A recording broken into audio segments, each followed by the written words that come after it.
Hey, Shakiel Mahjouri. You can call me Shaq here for SB Nation MMA with another episode of The Insiders, where we peel back the curtain on the MMA industry with help from some of its biggest media members.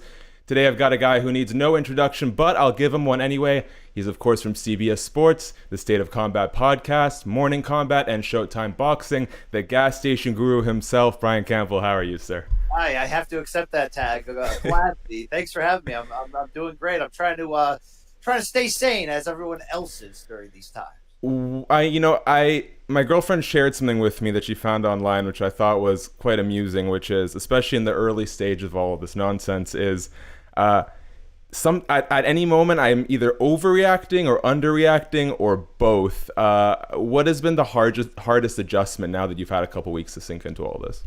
It's weird. So I work from home, so I'm used to how that can mess with you. It was not an easy adjustment when I started a few years ago, but my constant travel breaks that up and has given me like structure within chaos. The fact that every other week or every couple once a week I go to New York, and it's like now that I have none of that, just any random day I just kind of get that cabin fever anxiety rush over me, and It's odd. Everybody texts me, "How you doing?" I'm like, "Wife, doing great. Kids, doing great. Animals, doing great." It's me who can get can snap at anything at any given point because like a lot of us were just like, "Man, when is this going to end?" But obviously, there's good moments within that. For sure. Had the family by the fire in the backyard last night. A lot of little things that you normally don't find the time for that you can now. So that's important. Yeah, I think there will be some renewed perspective after we move on from all this. And as a modicum of a present for you, I will bring up COVID as little as possible over the next 30 minutes to an hour. Given my relationship with the great Luke Thomas, I could appreciate it. I think we all could. Now, speaking of Luke Thomas, he is, of course, when it comes to Morning Combat, the yin to your yang, the ding to your dong. Now, there is this, you guys have talked about on the show, I've talked to Luke about it, there's this strange vocal minority of fans who seem to think that you guys don't actually like each other, which makes no sense. And you have talked about it before, but I'm just curious, if I put you in the psychologist chair for a second, how do you think it is that people get it in their head that two people who work together on what seems to be, in a lot of ways, a passion project can't stand each other? I think it's just the natural combustion between us where we are so different on every single category. And I've done a lot of podcasts and shows in the past decade. I've been really blessed, and you learn really quickly in this business that you either have great chemistry with somebody or you don't. I mean, it can be worked on a little bit, but you either have it or you don't. And Luke and I from day one have it. And what makes it great is that we are so polar opposites. We are the Mike and the Mad Dog of MMA, as some people have called us, which is for me, coming from greater New York and Connecticut, is a great sort of compliment, but it just makes sense. We are the opposite on everything, from our jokes to our beliefs to our opinion of the business and the sport. So when you get that, you get a lot of excitement and fireworks. And I think there are people who can read too deep into some of the entertainment aspects of that and be like, man, when they go home, Luke must hate that guy. But and to back them up on this, the first time we ever really worked together, summer of 2018, when Luke asked me to join the MMA Beat as a panelist on MMA Fighting, the show he used to host that Ariel Helwani did a great job making popular. After that first episode, I took the train back with my pal Chuck Mindenhall, and I was like, well, I guess that's it. One and done. Luke seemed to hate me, and he's like, no, man, no. He loved it. It was great. And I was like, oh, I didn't get that feel. So I definitely understand. But Luke is one end of the spectrum. He's aggressive. He's passionate. He believes in it. And I think to some people, whether they're viewers or coworkers, maybe that intimidates them, or maybe that's hard to work with. For me, it's been like poke the bear. That's my natural sort of counter strike, and it's just worked. Yeah, Luke has admitted that is actually more just his personality and his like inapproachability. Because the first time I met him was during Media Week at UFC 244, and I had the same inclination. Like, I barely talked to the guy. I'm like, wow, he must hate my guts. But for anyone who has that impression of Luke based on the way he carries himself, Luke has been tremendous. Luke's the one who helped me get in touch with you for this, so shout out to Luke Thomas. And Luke's a really funny guy. People don't realize that because he can be so, all or nothing on his beliefs, in my way or the highway, and I respect that, by the way. I mean, you don't go far in this business not having a strong opinion either way, so I certainly respect his skills and what he brings to the table. And I've had some beers and some food with this guy. He's great. He's great. He's like a brother. He's great. You brought up your sense of humor, and this is something I need to ask, because I come from my introduction into working in media full time was and still is with Entertainment Tonight Canada up north, and cancel culture, people getting mad at every little thing is rampant to a fault. And so as I've started expanding my work in MMA media, I find myself being very cautious about the comments I make. And watching your show, I realized that, and interacting with MMA fans online, I don't think you have to worry about that so much. Do you have any reservations, or is there a filter that goes through your head sometimes of, I probably shouldn't say this? Because thus far, it doesn't seem to have negatively impacted you. Not that it's ever in malicious taste. It's been a long journey. So I worked at ESPN for almost 12 years and had a great run there and got so much experience. But that's a very polished, conservative environment from the standpoint of going outside the rails and taking chances. And also, that was a time when I was not sure who I was or wanted to be specifically as a broadcaster, journalist, writer, entertainer, whatever you want to say. And I think I fell into a trap that a lot of people do, which is I'm trying so hard to prove that I belong and that I'm not this phony. And I think a lot of us, in whatever art or whatever skill we do, we all have our own sort of insecurities on that. And by overplaying that hand so much, I never figured out who I was in front of the camera. I did great things at ESPN. I sideline work on Friday Night Fights, appeared on SportsCenter. I did a lot of memorable and fun things. But it was me trying to be what I thought you were supposed to be in this field. And me, I always say, me doing my poor man's Jim Lambert. That's the guy, if you're in the boxing game, that you look at as the most polished, amazing journalist, uses big words, emotion, all that stuff. Every time in front of the camera, I'm just trying to not expose myself as this fraud, right? That is really invaluable thinking for anything you're doing in life. And it took me a long personal journey to figure that out and unlock it and unbreak it. And I took the offer at CBS Sports in 2017, and it was even about a year and a half into that where I was too polished and buttoned up and safe, and something just triggered and changed one day. And once I figured out how to be the real me, it was as if the doors of my career just kicked open. The phone wouldn't stop ringing. And part of that is just being the natural sort of goofball that I am. And the more I push those barriers, the more good things seem to happen. So I could not tell you the joy when Luke and I joined forces with Showtime for Morning Kombat. And when this type of stuff, which you'll hear in plenty on my CBS Sports podcast, you'll hear it when I used to do it with Luke on the MMA Beat. But now it's unfiltered times 1,000, because Showtime's not only are we okay with that, we want that because it's real, it's authentic. And this was a long lesson that I learned, that you all you have to be is the best version of you. And when you can figure that out and you're free enough to release that, as long as you're not putting yourself in a position to get fired, you're doing what you're supposed to do. And, I don't worry anymore about labels. And when I say labels, I mean, I remember at ESPN knocking on the doors of TV execs, sitting down saying, I think I can help your show. I want to be on your broadcast, and being told, you don't really fit a role. You're not a newsbreaker. You're not an ex-athlete. Who are you? I'm me. I'm Brian Campbell. All right. I'm the gas station hot dog guy. It's just happened to be working right now. And some of that is just, responding, with talk that people talk. There's the professional you and the personal you. What happens if you mesh those together? That's what I'm trying to do. For sure. And I think whether or not they can put their finger on it, people can tell when you're not being you. And so I think you have an easier time gravitating towards others when you accentuate Brian Campbell, the person. Since you brought up ESPN, let's jump a little bit ahead down my line of questions. Can you talk a little bit about what personal decisions went into that departure from ESPN in 2017 and moving to CBS Sports? I know you already touched on it.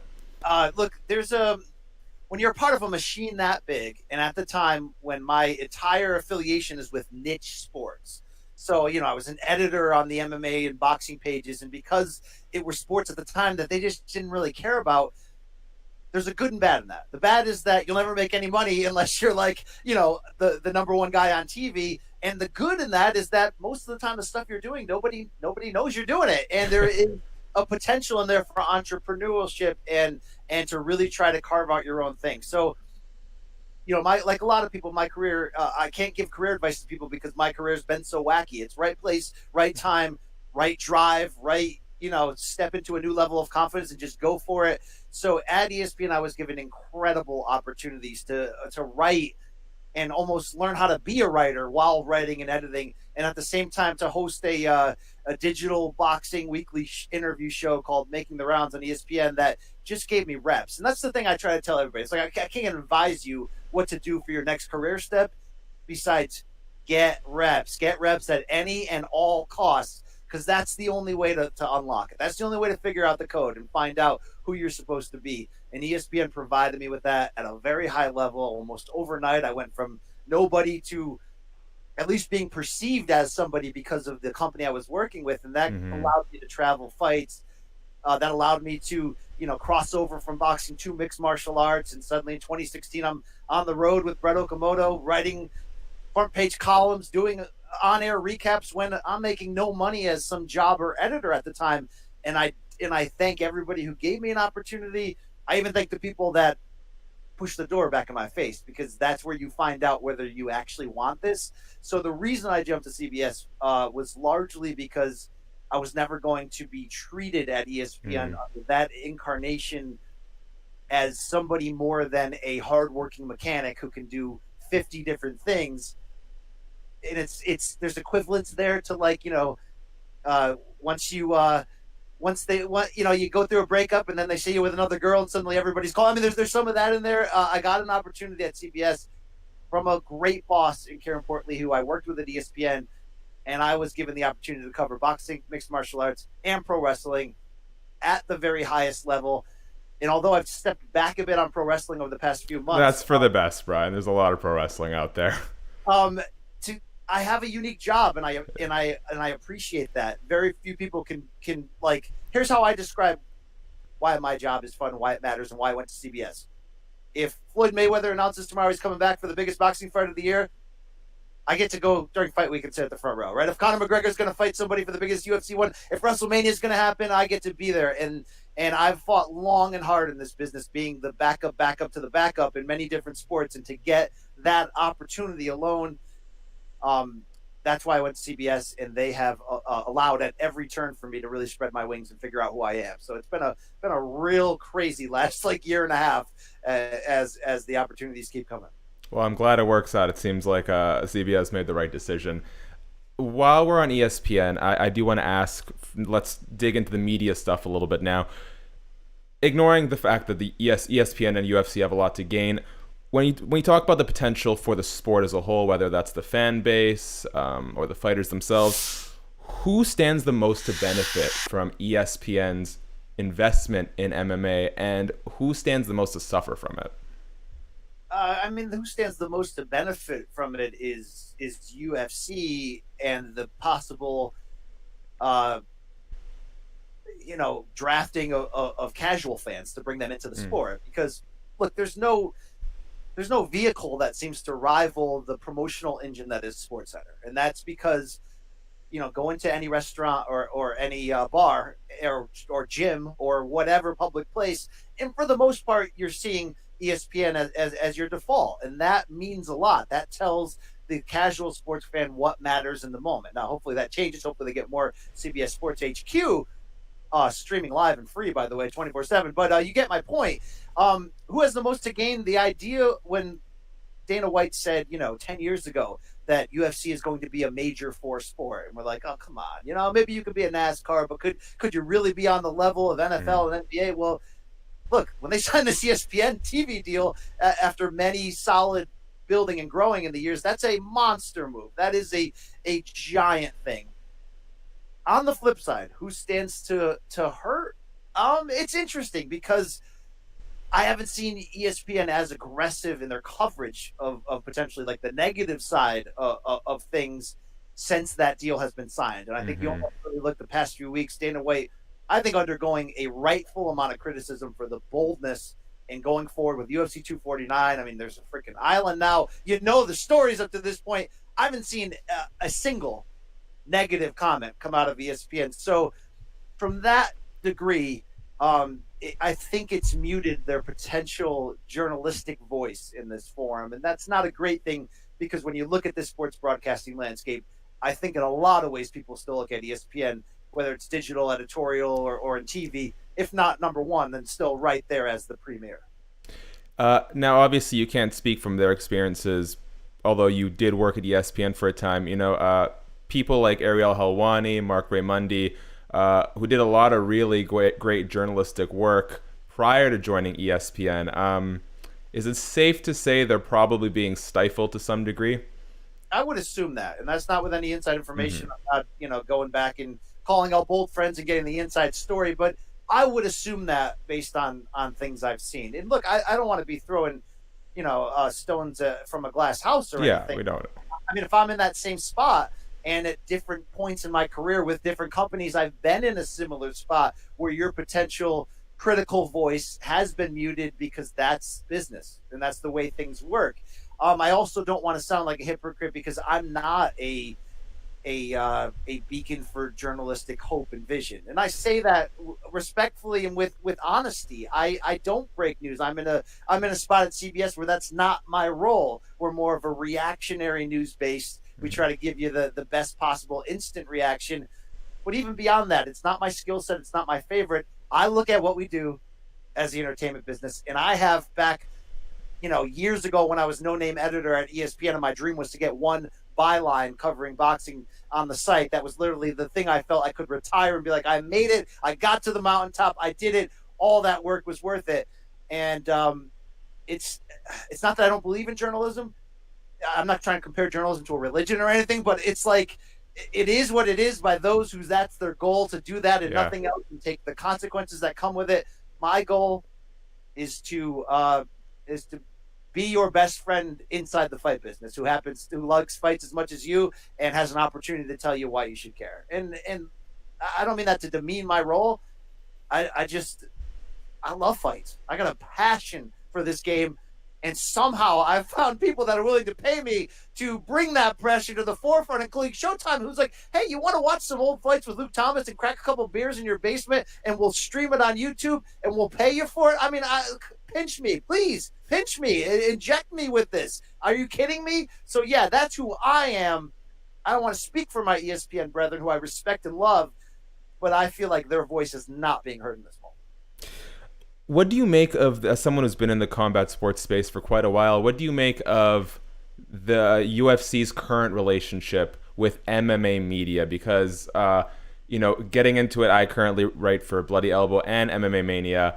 I had a bit of trouble getting my foot in the door with those names until they kind of took a liking to me. And so the UFC's been great to me personally.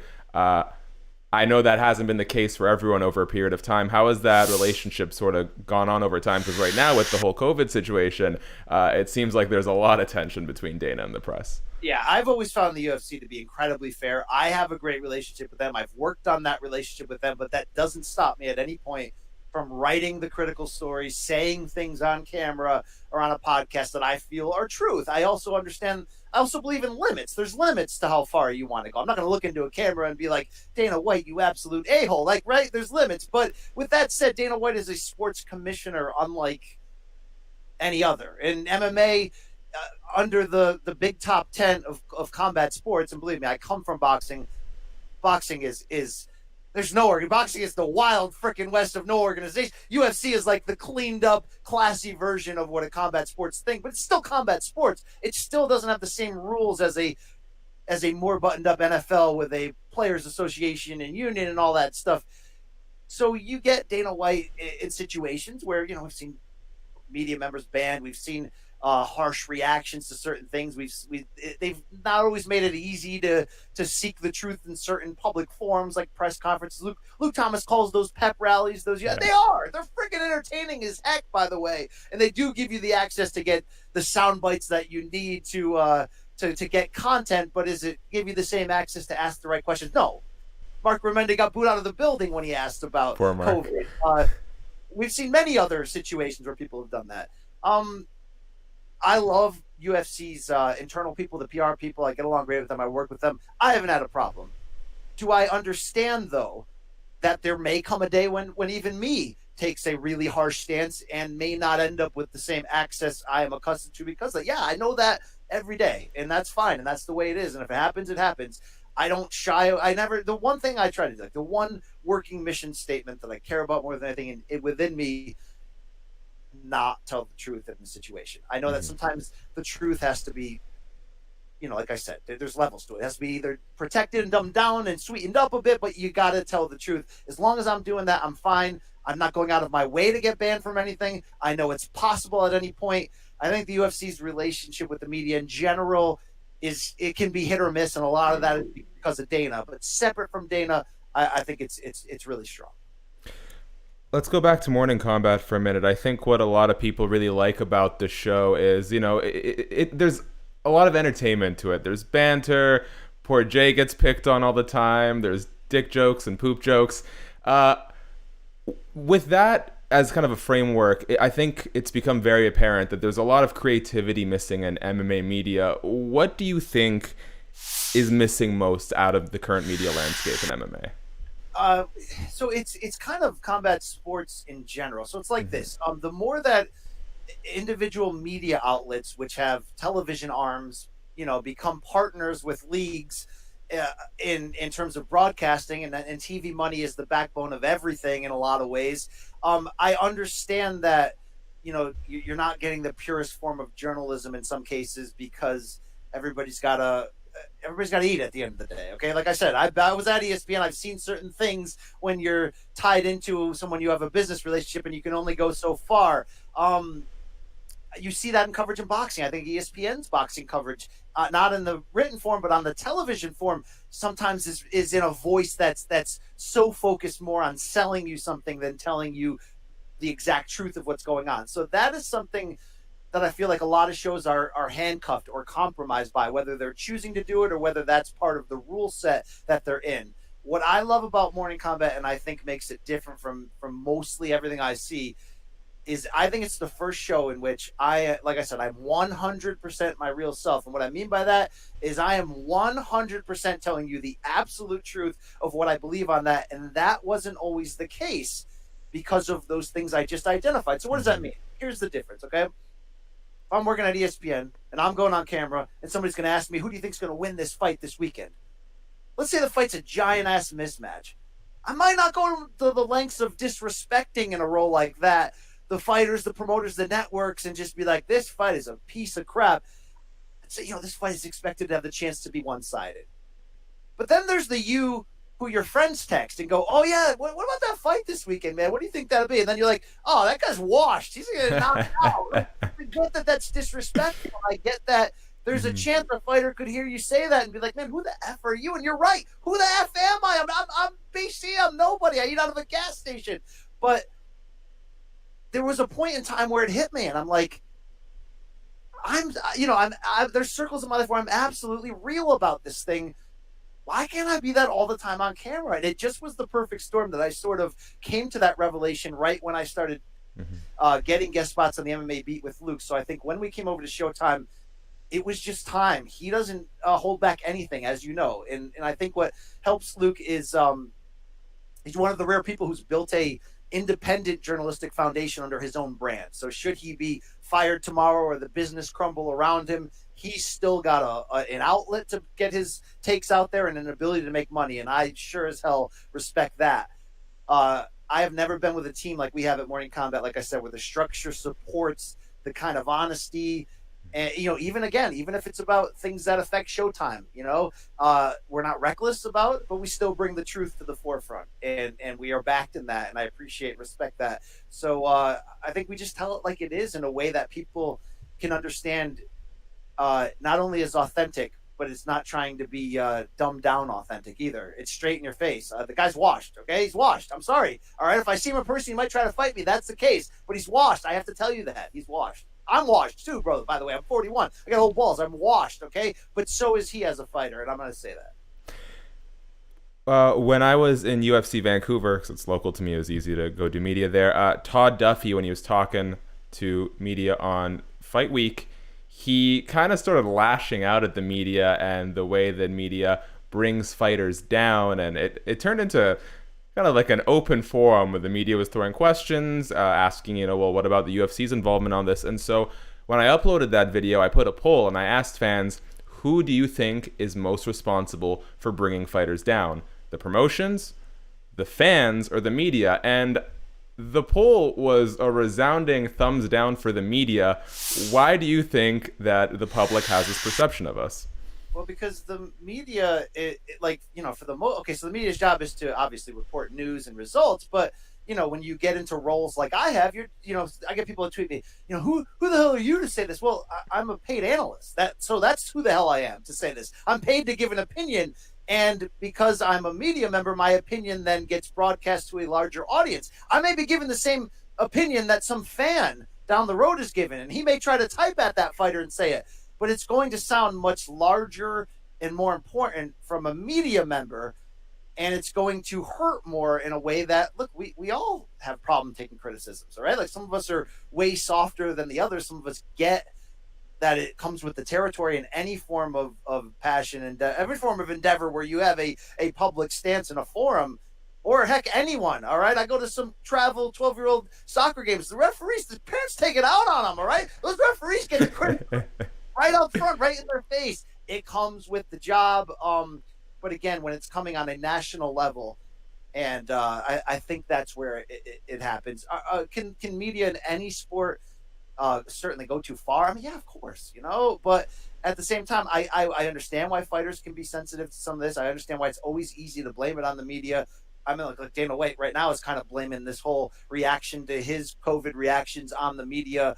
And you see the narrative of, these guys are trying to stop the fighters from making money, which is obviously we're trying to, if you're against the idea of fights happening right now, you're only trying to protect people's health and safety. It's not that. But it's the loudest voice in the room at times, the media, because of the reach. So that's why I think it's easy to blame.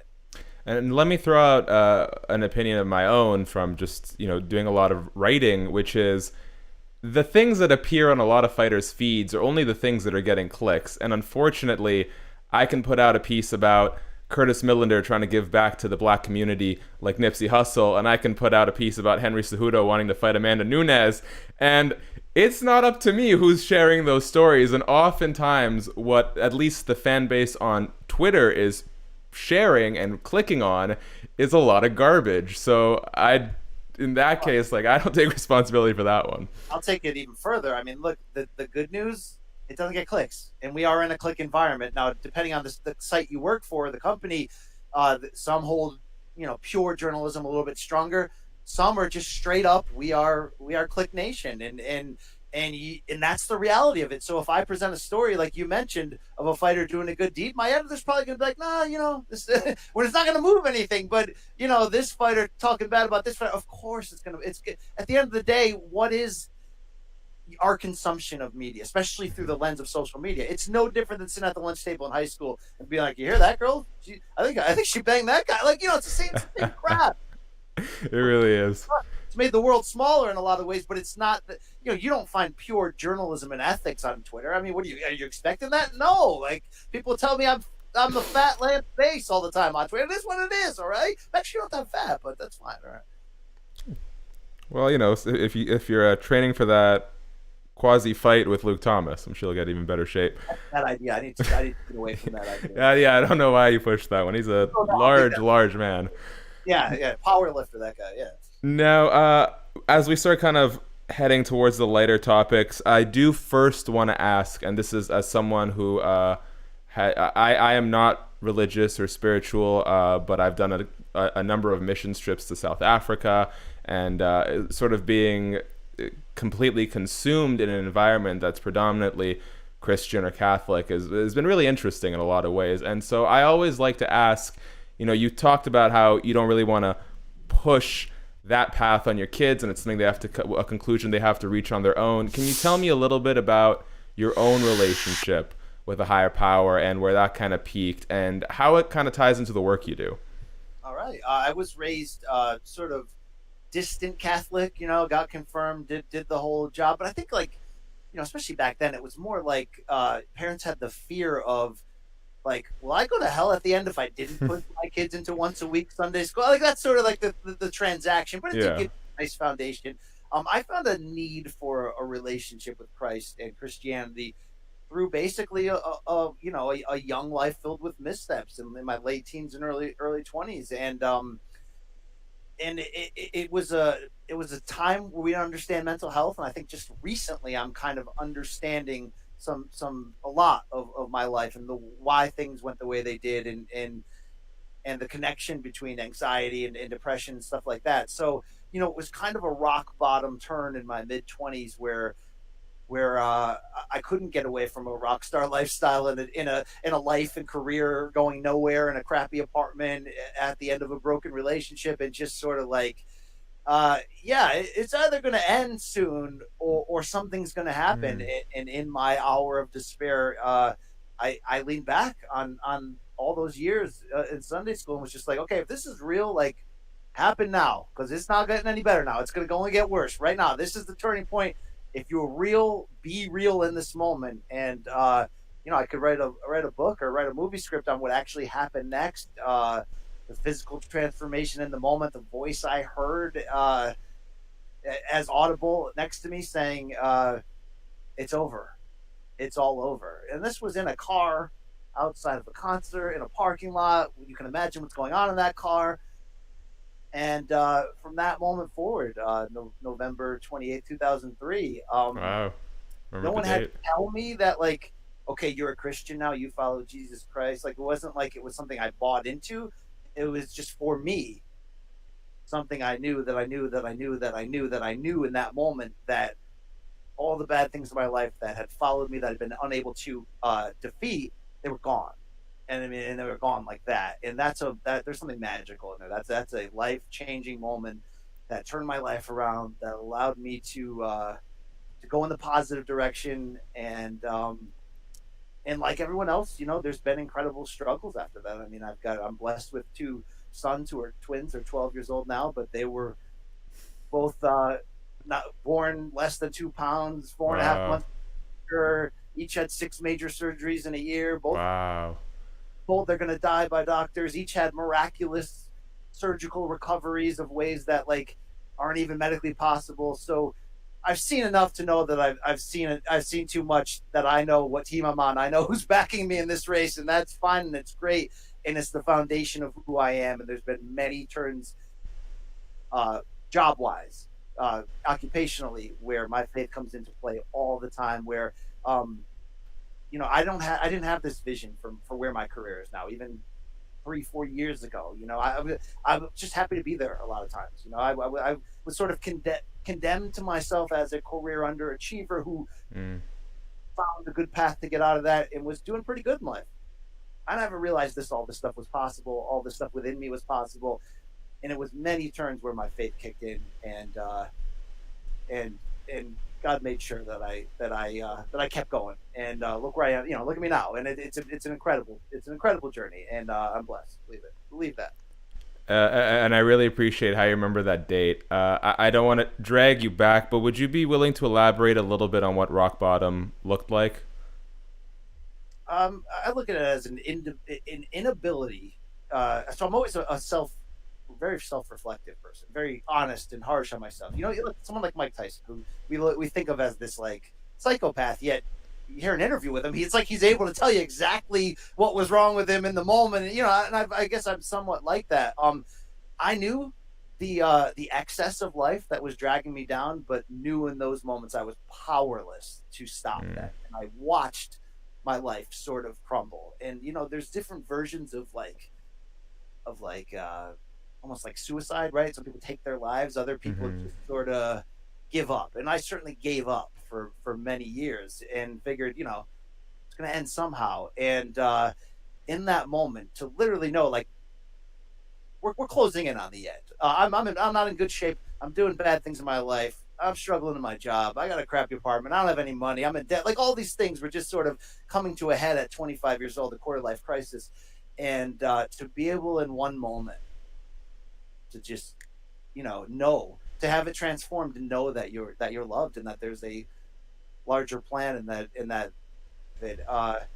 it's incredible. I am very, very lucky to be here, to be where I am, to have an understanding on life that I do. Many people I grew up with didn't went down certain roads that I could have and should have, and for me was knowing that I was closing in on the end and I had no control over it.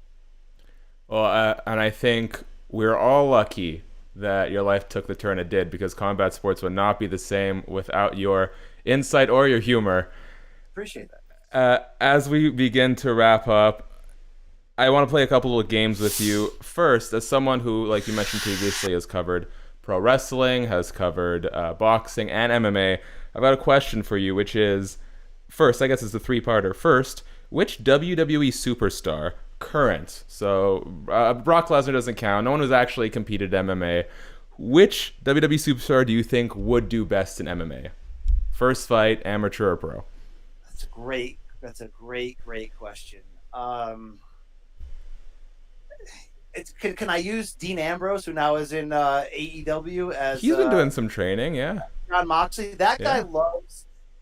Like he came to fame, legit fame in the wrestling world as like a member of the Shield in WWE and this sort of quasi fake crazy guy.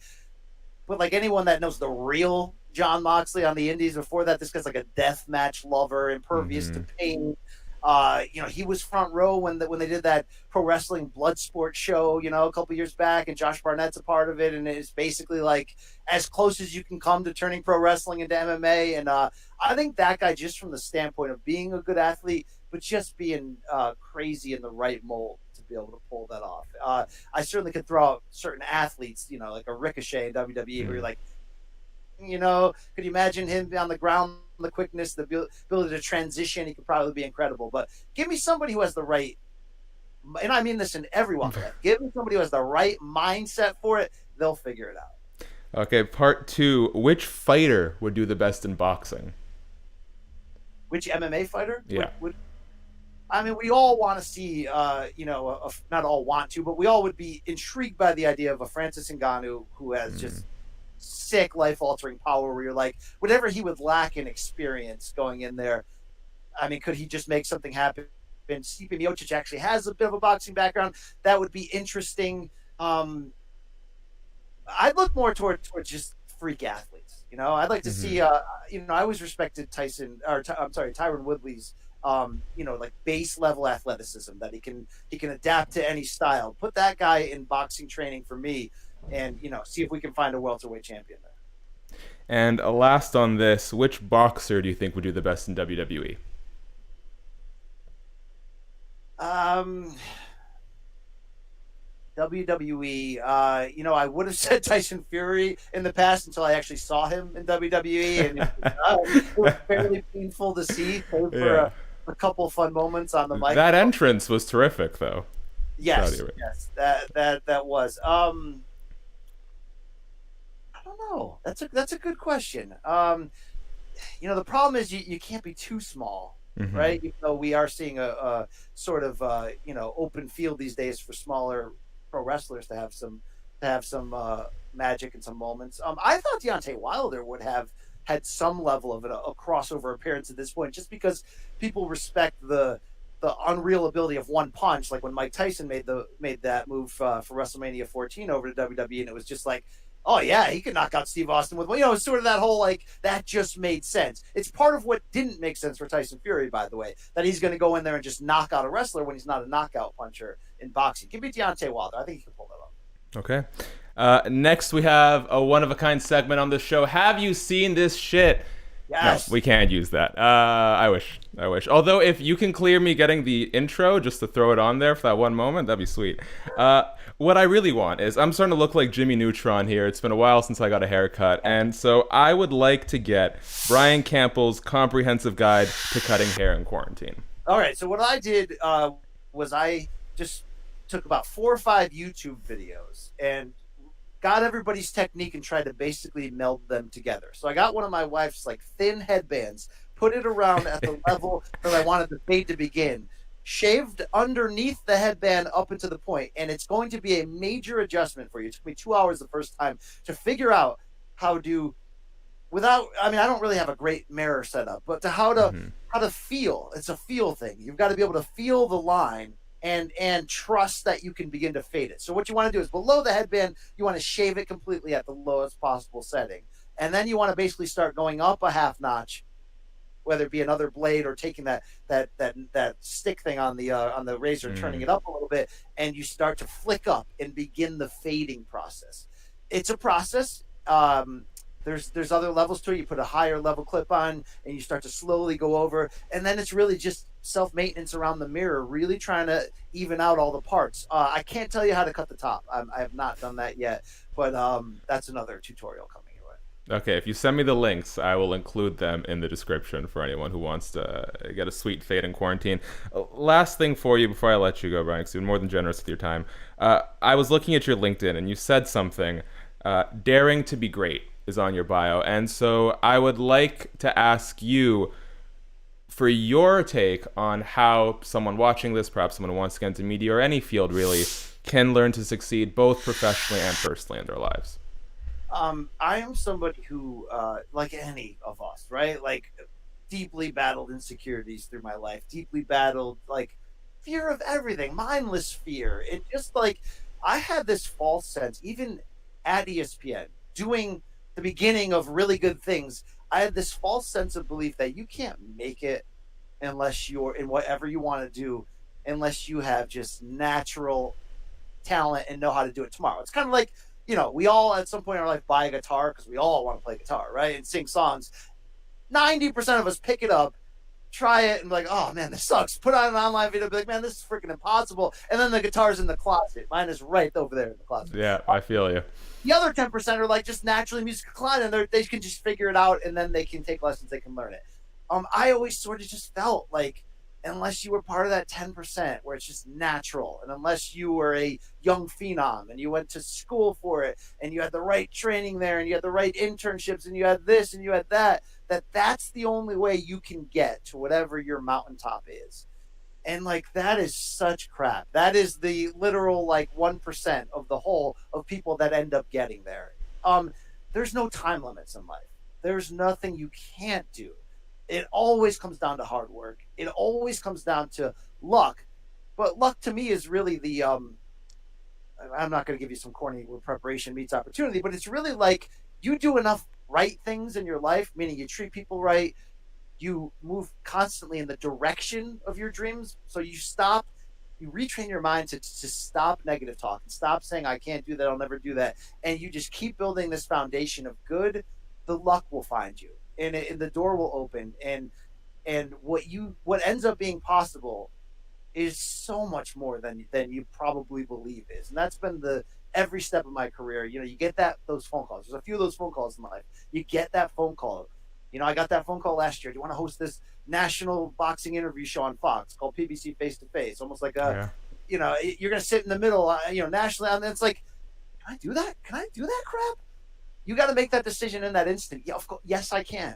I'm going to learn on the job. And so daring to be great is just getting out of your own way and saying, there's a larger plan at stake. Like Bob Dylan said, you got to serve somebody. You got to figure out who's controlling your life, right? Is it God? Is it just your belief that good things happen to good people? Is it just your own self-confidence in yourself? Whatever it is, you got to get it out of your own way and realize that you don't need to know how to do it. You don't need to know the answers of the next step. You don't need to know anything but showing up, working hard, and constantly moving in the direction of your dreams. And as much as that's Tony Robbins sounding, shout out to Tony Robbins, by the way, you'll get there.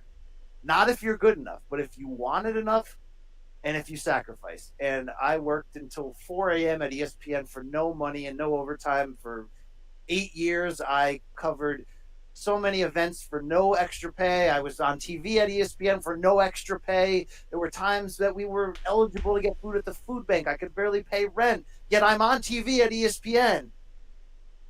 But I never stopped. I never friggin' stopped. I didn't know what the end game was. I didn't know what I was capable of, but I never stopped. And there were times that bosses sat me down and were like, "This endeavor you're going after, you're not gonna make it. There's nothing there for you. You got to make a decision at some point." And it's the same decision I made when doctors looked me in the eye and said, like, "Your baby's going to die. There's no cure for it." Where I didn't even think of what word was next, but what came out of my mouth next was like, "No, not me. We're gonna find a way." And I'm not saying that out of arrogance, but if you make a decision in life that you can't be stopped, you're a powerful human being, and it has really nothing to do with what you're made of. It's who sent you and who's guiding your path. And for me, that's Jesus Christ. And I don't run around with T-shirts screaming that, but that's the reality of I'm nothing. I'm nothing without that power and belief. So I have no idea where my future is going. If you ask me right now, what's the one thing you want to do? I want to call pay-per-view boxing fights. I want to sit ringside, be on the broadcast team, make crappy jokes, get really excited in the big moments. I've actually done a little bit of that. It's the best thing ever. It's the best drug ever. And I'm going to do it full time eventually one of these days. I don't know how. I don't know how it's going to happen. Showtime's paying me right now to drink beer in my basement with Luke Thomas and rewatch fights. Are you kidding me? I thought that I wasted my entire life because I didn't polish certain skills that other people make money on now. And then I realized all along exactly who I am is what I've been polishing, right? That's all that matters. And there are now jobs being created for these ridiculously non-remarkable skills that even I have, like memorizing 90s lyrics. Like, who saw that? This is a shtick I've been doing with my friends ad nauseum for 25 years. They can't stand it. Oh, now people are going to click on it? Whatever. Look, you don't need more than you have. I'm going to Wizard of Oz you. It's in you already, all right? Just figure out how to get out of your own way because you're your biggest problem and go do it. That's it. That's life, okay? That's it. You want to sell hot dogs on the beach and get out of your stupid insurance job? Figure out a way how to make money doing that because you can do it. You can do it, all right? You only get one life. Thank you. That's my speech for this. Vote for Campbell. 21. Hey, it was a perfect speech. I don't think there's a better note to end on. So, Brian, I want to thank you so much for the time today. I look forward to seeing you on that broadcast lineup full time, calling the biggest boxing fights. And again, I really do mean it when I say the combat sports landscape is a better place with you here. Thank you, sir. Appreciate that.